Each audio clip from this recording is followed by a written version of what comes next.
People are always like, oh, have you just opened? No, it's bloody 6 years. You know what I mean? It's We've mad. been a hidden gem for too long, and unfortunately hidden gems don't pay the bills. We need to polish that diamond.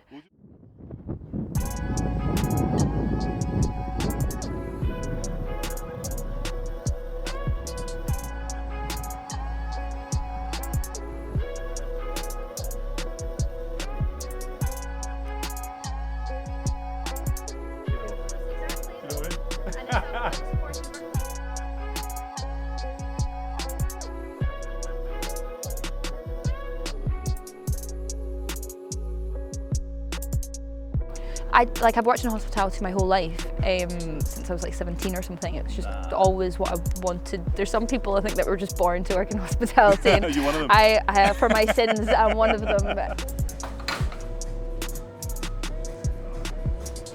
When I opened Ocho, it was always very much a case of like, I was like, oh, what do you want from it? Like I tried to just do everything. I tried to do breakfast, brunch, dinner, lunch, office lunches, catering.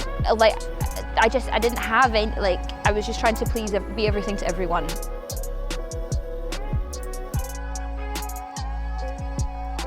And I went in one day to the cafe, and it used to be a bit of a greasy spoon, and it was called Ocho, but it was like all pink. They just did sort of like toasties and like soup. Yeah. But I went in one day and asked if the lady needed a hand, and she was like, because they were really busy, and I think she'd been in hospital, and she just, you could tell, it was like really like overwhelmed by the whole thing. And I had just recently left my job, and I was like, look, if you need a hand on weekends, like totally happy to just, like, you don't need to pay me, but I can come help. I'm not doing anything right now in between two jobs. And she said, no, but do you want to buy it off me? And I was like, no. And then I drank 2 bottles of Pinot Grigio that night, and I was like, oh, yeah, why not? Way. We just went for it. We got the keys on the 1st of October, and we reopened again on the 28th of October 2014 or 15, can't even remember. It's been so long. Oh, serious? I was actually thinking, I was walking up, I was thinking, I wonder if Take that right now, bro. 2 pairs, bro.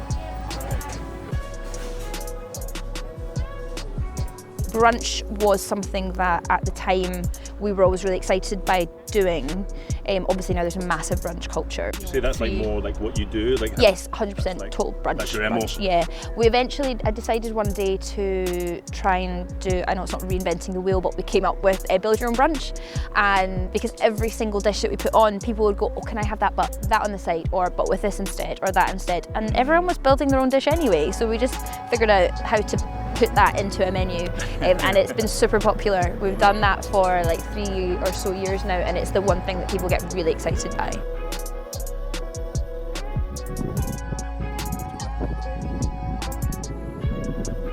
What's the major thing that people come back for? Like, what's the popular dish that people are just like, you can't keep it in long enough, people are just taking it out the door? So the croque madame was something that my chef Alex just kind of like threw on at the last minute. She's been like, oh, let's like throw that in there. You know, we've always got those ingredients. It's really easy to prep. We'll just like see how that goes. And my gosh, like we put a photo up on it and it gets about 80 times the amount of engagement as any other picture of all of our food.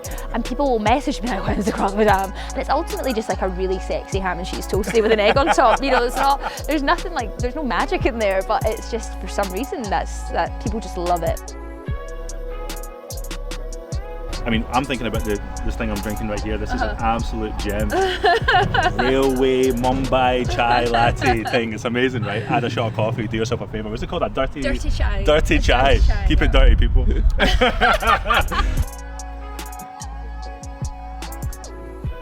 Does your husband work here as well? Or is he just... No, so Carlo is he's a silent partner, we call him. He comes in and tells us off for things every so often. Carlo's a photographer.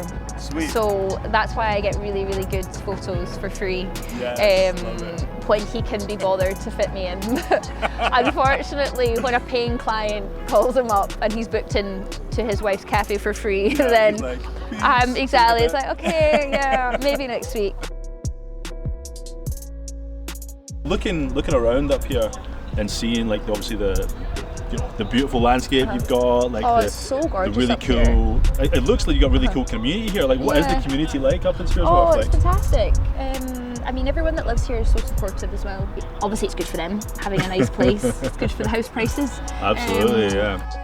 I mean, I think one of the things, you know, when I come up here, it makes me think about somewhere like you're in Europe or something like that. It's really weird. Like I was saying earlier, like it's got that kind of Denmark, Copenhagen type feel right on the canal, and you just feel like you're not in Glasgow, which is probably a good thing to some, exactly. you know what I mean, sometimes.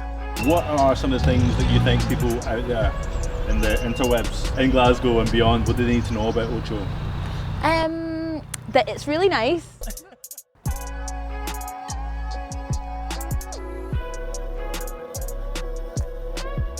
Good.